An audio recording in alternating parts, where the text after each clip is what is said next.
317 GO ఏదైతే ఉందో స్థానికతని ఏదైతే ఉద్యోగాలు కావచ్చు, ఉపాధ్యాయులు కావచ్చు వీళ్ళకి చాలా ఇబ్బంది పెడుతున్నటువంటి పరిస్థితి. వాళ్ళ ఏవైతే గత 5 సంవత్సరాల ఎక్స్‌పీరియన్స్ ఉన్నా కూడా ఈ జీవో వల్ల వాళ్ళకి అన్యాయం జరుగుతుందంటూ కూడా మరొకసారి మీడియా ముందుకు రావడం జరిగింది. ఒకసారి మాట్లాడించే ప్రయత్నం చేద్దాం. చెప్పండి సార్, ఎట్లా చూస్తారు ఈ జీవోని? సార్, ఆనాటి పీసీసీ ప్రెసిడెంట్‌గా ఉన్నటువంటి మన గౌరవ ముఖ్యమంత్రి గారు ఈ యొక్క జీవో చాలా దారుణమైంది, స్థానికత కోల్పోవడము దురదృష్టకరమని వారు అన్నారు. అట్లాగే గాంధీ భవన్‌లో పోయిన సంవత్సరము అక్టోబర్ 2 రోజు మా ప్రభుత్వం వచ్చిన 48 గంటల్లో స్థానికతను పునరుద్ధరిస్తామని మా అందరికీ కూడా మాటిచ్చారు. అదే విషయంని కాంగ్రెస్ పార్టీ మేనిఫెస్టోలో కూడా పెట్టిర్రు. కాబట్టే మేమందరం కూడా బాధితులు ఒక 8-10 వేల మంది రాష్ట్ర వ్యాప్తంగా అన్ని ఉపాధ్యాయులు, ఉద్యోగులు అందరూ కూడా ఎంతో ఆశతో ఎదురు చూస్తున్నాం. కానీ క్యాబినెట్ సబ్ కమిటీ ఏర్పాటు చేసిన తర్వాత వాళ్ళు తమ రిపోర్ట్లో కేవలము మ్యూచువల్, మెడికల్ అండ్ స్పౌజ్ మాత్రమే కన్సిడర్ చేస్తూ స్థానికత అనే విషయాన్ని పక్కన పెట్టేసిండ్రు. దాని విషయంలో సెంట్రల్ గవర్నమెంట్కి లెటర్ రాయాలనేటువంటి విషయం కూడా వాళ్ళు చెప్పి మమ్మల్ని తీవ్రంగా నిరాశపరిచారు. వాస్తవానికి 317 అనేది రాష్ట్ర ప్రభుత్వం ఇచ్చినటువంటి జీవో. కాబట్టి రాష్ట్ర ప్రభుత్వం దానిలో కావాలనుకుంటే సవరణ చేయొచ్చు. సవరణ చేయకుండా కూడా వచ్చినటువంటి అప్పీల్స్ని వాళ్ళు సాల్వ్ చేయడం కోసం పరిష్కార మార్గాలు ఉన్నాయి. దానికోసం నిపుణులు ఎంతోమంది సలహాలు, సూచనలు కూడా ఇచ్చారు. మా యొక్క జీవో 317 ఉద్యోగ ఉపాధ్యాయ జేఏసీ కూడా క్యాబినెట్ సబ్ కమిటీని అనేకసార్లు కలిసి మేము ఏ విధంగా దీన్ని సాల్వ్ చేయొచ్చు అనేది చెప్పినాం. కానీ మాకు ఎందుకు మరి ఈ విధంగా వాళ్ళు నిన్న స్థానికతను పక్కన పెట్టి వేరే ఇతర 3 అన్ఇంపార్టెంట్ విషయాలకు మాత్రమే జీవోలు విడుదల చేశారు. అది మాకేం తెలియదు. వాస్తవానికి ఇవి చేయడానికి ఒకవేళ ఈ స్పౌజ్, మెడికల్ అండ్ మ్యూచువల్ వాళ్ళకు మాత్రమే న్యాయం చేయాలనుకుంటే అసలు ఈ క్యాబినెట్ సబ్ కమిటీ అవసరం లేదు, ఇన్ని రోజుల కాలయాపన కూడా అవసరం లేదు. వాస్తవానికి ముఖ్యమంత్రి గారు చెప్పింది కానీ, కాంగ్రెస్ పార్టీ చెప్పింది కానీ, ప్రభుత్వ పెద్దలు చెప్పింది కూడా ఏంటంటే స్థానికత కోల్పోవడం అన్యాయము. 317లో అసలు సమస్యనే స్థానికత. కానీ ఈరోజు స్థానికత అనే విషయాన్ని పక్కన పెట్టడం చాలా దురదృష్టకరం. రాష్ట్ర వ్యాప్తంగా ఉన్న ఉద్యోగ ఉపాధ్యాయులు దాదాపు 8-10 వేల మంది మేము ఈ యొక్క నిన్న విడుదల చేసినటువంటి ఈ 3 జీవోలను కూడా తీవ్రంగా నిరసిస్తున్నాము. వెంటనే ముఖ్యమంత్రి గారు కల్పించుకొని స్థానికత ఆధారంగా కేటాయింపులు జరపడానికి మార్గదర్శకాలు విడుదల చేయాలి. ఇది ఆల్రెడీ అప్పీల్స్ వచ్చినాయి. ఆన్లైన్ పోర్టల్ ద్వారా బాధితుల యొక్క సమాచారం పూర్తిగా ప్రభుత్వం దగ్గర ఉంది. కాబట్టి వారు మాట ఇచ్చినట్లుగా, మేనిఫెస్టోలో పెట్టినట్లుగా ఆ మాట మీద నిలబడుతూ స్థానికులందరికీ కూడా న్యాయం చేసి వారి యొక్క స్థానిక జిల్లాలు, జోన్ల వైజ్గా వాళ్ళని కేటాయింపులు జరపాలి. ఇంకా దీంట్లో ఏమైనా కష్ట నష్టాలు ఉంటే మేము వివిధ పరిహారం ఎట్లా చేయాలనేది కూడా మేము చెప్పినాము. ఎందుకంటే ఓవర్ నైట్ జరగకపోయినా కూడా కొన్ని అలాట్మెంట్స్ చేసిన తర్వాత ఒక వేకెన్సీస్, అరైజింగ్ వేకెన్సీస్ కానీ, రిటైర్మెంట్ వేకెన్సీస్ కానీ ఆధారంగా చేసుకుని మాకు స్థానికత ఆధారంగా కేటాయింపులు జరపాలని చెప్పినాం. అయితే వాస్తవంగా అధికారులు ఈ విషయాన్ని గవర్నమెంట్కి సరిగా చేరనిస్తున్నట్లు లేదు. వాస్తవంగా మేము నమ్మాల్సి వస్తుంది. ఎందుకంటే వాళ్ళు దీన్ని గవర్నమెంట్ని తప్పుదోరు పట్టిస్తున్నట్లున్నారు. ఎందుకనంటే ఇది చాలా పెద్ద సమస్య, చేయలేము అని వాళ్ళు చెప్పడం మేము చూస్తుంటే, ప్రభుత్వం ఏమో క్యాబినెట్ సబ్ కమిటీ చైర్మన్ గారు మాతో వెరీ క్లియర్గా అవసరమైతే జిల్లాకు 200-300 సూపర్ న్యూమరీ పోస్టులు క్రియేట్ చేసైనా సరే సడన్గా ఆల్ ఆఫ్ సడన్ ఏమైందో మరి స్థానికతను పక్కన పెట్టి అందరినీ కూడా నిరాశపరిచిండ్రు. వాస్తవంగా సూపర్ న్యూమరీ క్రియేట్ చేసి అవసరం కూడా లేకుండా ఎగ్జిస్టింగ్ వేకెన్సీలు, రిటైర్మెంట్ వేకెన్సీల ద్వారానే దాదాపు 80% మందికి న్యాయం జరుగుతుంది. ఇంకా కొంతమందికి ఉంటే కొన్ని దశల వారీగా చేసుకోవచ్చు అని కూడా చెప్పినాం. వాస్తవంగా ప్రొఫెసర్ కోదండరామ్ గారు కూడా మొన్న సిఎస్ గారిని కలిసినాము, ముఖ్యమంత్రి గారిని కలిసినాము, చెప్పినాం ఈ స్థానికతను పక్కన పెట్టి ఏం చేసినా కూడా 317 సమస్య పరిష్కారం అయిపోదు. ఎందుకంటే ఈ 3 అంశాలు నిన్న సాల్వ్ చేసినా కూడా స్టిల్ 80% ఇష్యూ ఇంకా పెండింగ్ అట్లనే ఉంటుంది. బాధితులు ఇంకా రోడ్డు మీద ఉండి న్యాయం కోసము అడుగుతూనే ఉంటారు. కాబట్టి ముఖ్యమంత్రి గారు ఇప్పటికైనా చొరవ తీసుకొని వెంటనే ప్రభుత్వ ఐఏఎస్ ఆఫీసర్లపైన ఆధారపడకుండా వాస్తవంగా నిపుణులతో సంప్రదించండి. మా యొక్క ఉద్యోగ ఉపాధ్యాయ జేఏసీని కూడా కలవండి. మా దగ్గర కూడా పరిష్కార మార్గాలు ఉన్నాయి. కాబట్టి అన్ని సంఘాలు, అన్ని ఉద్యోగ ఉపాధ్యాయ సంఘాలు, టీఎన్జిఓ, టీజీఓ కానీ, మా ఉద్యోగ ఉపాధ్యాయ సంఘాలు కానీ, ఈ యొక్క బాధితుల సంఘం కానీ అందరి చేత ఒకసారి సంప్రదించండి. దయచేసి ముఖ్యమంత్రి గారు సమయం ఇస్తే ఇది సాల్వ్ కాని సమస్య కానే కాదు. ఇది చాలా చిన్న విషయం.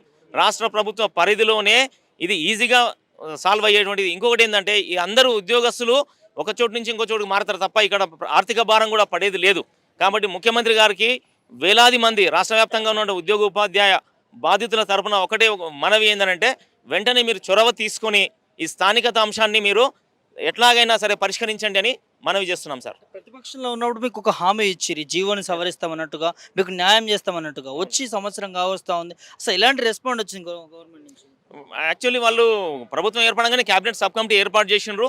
సబ్ కమిటీ కూడా స్టడీ చేసింది, ఇస్తామని చెప్పిర్రు. మేము కూడా చాలా ఆశతో ఉన్నాము. కానీ మరి సబ్ కమిటీకి ఐఏఎస్ ఆఫీసర్ల నుంచి రాంగ్ ఫీడింగ్ వచ్చిందా లేకపోతే వాళ్ళకేమైనా ఇబ్బంది అనిపించిందా తెలియదు, కానీ సడన్గా వాళ్ళ యొక్క స్టాండ్ మార్చుకొని స్థానికతను ఇవ్వలేము అని చెప్పేటువంటి పరిస్థితికి వచ్చింది.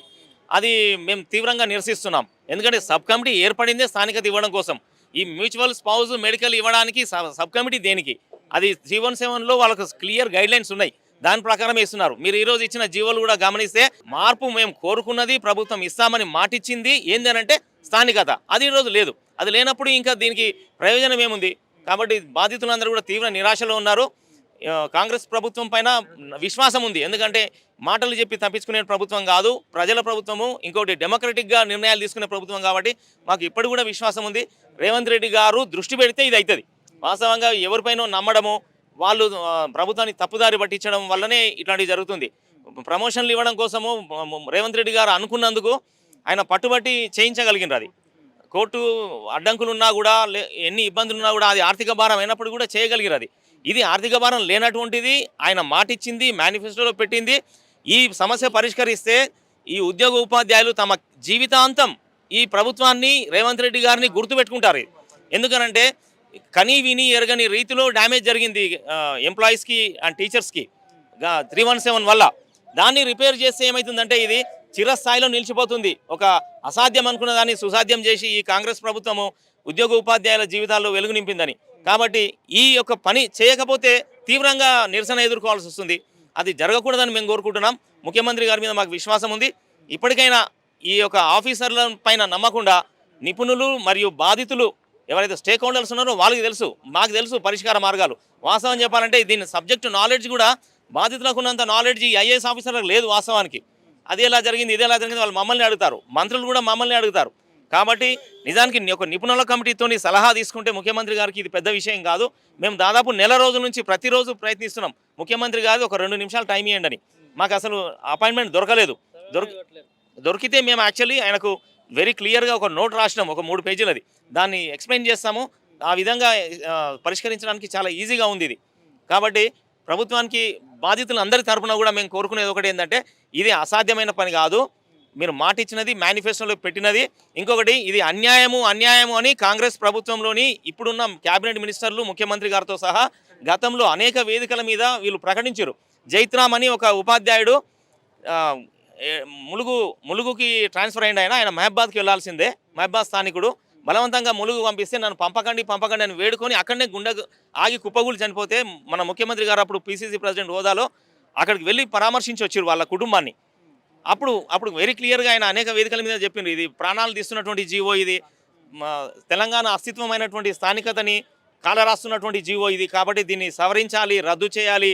స్థానికత ఇవ్వకపోవడం అనేది చాలా అన్యాయం అని ముఖ్యమంత్రి గారు మరియు సీతక్క గారు, మన ఆయన పిసిసి ఉన్నారు కదా ఉత్తమ్ కుమార్ గారు, అనేక మంది వీళ్ళు దీనివల్ల వాళ్ళ అనేక వేదికలపైన చెప్పిరన్నమాట. ఈ 317 ప్రభుత్వం తలుచుకుంటే చాలా తొందరలో చేయొచ్చు ఇదంతా కూడా. అంటే ప్రతిపక్షంలో ఉన్నప్పుడు మీకు హామీ ఇచ్చిరు, ఆ కష్టాలు కూడా వాళ్ళకి తెలుసు అన్నారు. అలాంటి వ్యక్తులు, అలాంటి నాయకులు ఇప్పుడు ముఖ్యమంత్రిగా ఉన్నాడు, మరి ఎందుకు చేయలేకపోతా ఉన్నారు? నాకు తెలిసి ఇది కమ్యూనికేషన్ గ్యాపే అనుకుంటా. ఐఏఎస్ ఆఫీసర్లు ప్రభుత్వాన్ని తప్పుదోరు పట్టిస్తున్నారు అని అనుకుంటున్నాము. వాస్తవానికి ముఖ్యమంత్రి గారు దీనిపైన ఒక గంట సేపు సమీక్ష చేస్తే, నిజమైన నిపుణులతోని లేదా బాధితులతోని చర్చిస్తే ఈ సమస్యను తీర్చడానికి ముఖ్యమంత్రి గారికి 3-4 రోజుల కంటే ఎక్కువ పట్టదు. ఎందుకంటే డేటా మొత్తం ఆల్రెడీ ఆన్లైన్లో వచ్చింది, గవర్నమెంట్ దగ్గర ఉంది. కలిసే ప్రయత్నం చేసిరా సార్ ముఖ్యమంత్రి? మేము ప్రయత్నం చేస్తున్నాం సార్, అపాయింట్మెంట్ దొరకలేదు. ఇక ఈ వేదిక నుంచి, ఈ డయాస్ నుంచి అయినా సరే మేము ముఖ్యమంత్రి గారిని వేడుకుంటున్నాం, ఒకరోజు మమ్మల్ని పిలవండి, మేము ఎక్స్ప్లెయిన్ చేస్తాం మీకు సమస్య ఏంది, ఏ విధంగా పరిష్కారం చేయొచ్చు, దానివల్ల ఎలాంటి నష్టం లేదు. ఆల్రెడీ లాభపడ్డ వాళ్ళకు కూడా నష్టం లేదు. ఏంటంటే గవర్నమెంట్లో కొన్ని ఉపాధ్యాయ సంఘాలు కూడా తప్పుదారి పట్టిస్తున్నాయి. ఆల్రెడీ లాభపడ్డ వాళ్ళకి ఏమైనా నష్టం జరుగుతుందేమని. అట్లా నష్టం జరగకుండానే ఈ బాధితులకు న్యాయం చేసే మార్గాలు మనం వెతుకుతున్నాము. ఏం చెప్తారు కార్యాచరణ ఏంది ఒకవేళ ప్రభుత్వం పట్టించుకోకపోతే? ఇప్పుడు కార్యాచరణ అంటే మేము ఖచ్చితంగా ఈ న్యాయం జరిగే వరకు పోరాటం చేస్తూనే ఉంటాము. కాబట్టి అన్యాయం అగెనెస్ట్గా పోరాడడానికి మాకేమీ అభ్యంతరం లేదు. ఎందుకంటే మా వైపు న్యాయం ఉందని మేము నమ్ముతున్నాం. న్యాయం మా వైపు ఉన్నప్పుడు, అన్యాయం జరిగిందని భావించినప్పుడు పోరాడడానికి మేము ఎప్పటికీ వెనకాడం. ఇది 317 వల్ల బాధించబడుతున్నటువంటి బాధితులు, జేఏసీ నాయకులు చెప్తా ఉన్నారు. ఖచ్చితంగా ముఖ్యమంత్రి గారు సమయం ఇచ్చి వీళ్ళు ఎదుర్కొంటున్నటువంటి సమస్యలు ఏవైతే ఉన్నాయో వాటి మీద సమీక్షించి ఒక విచారణ చేపట్టి వీళ్ళకు న్యాయం చేసే దిశగా నిర్ణయాలు తీసుకోవాలంటూ కూడా ఆవేదన వ్యక్తం చేస్తూ ఉన్నారు.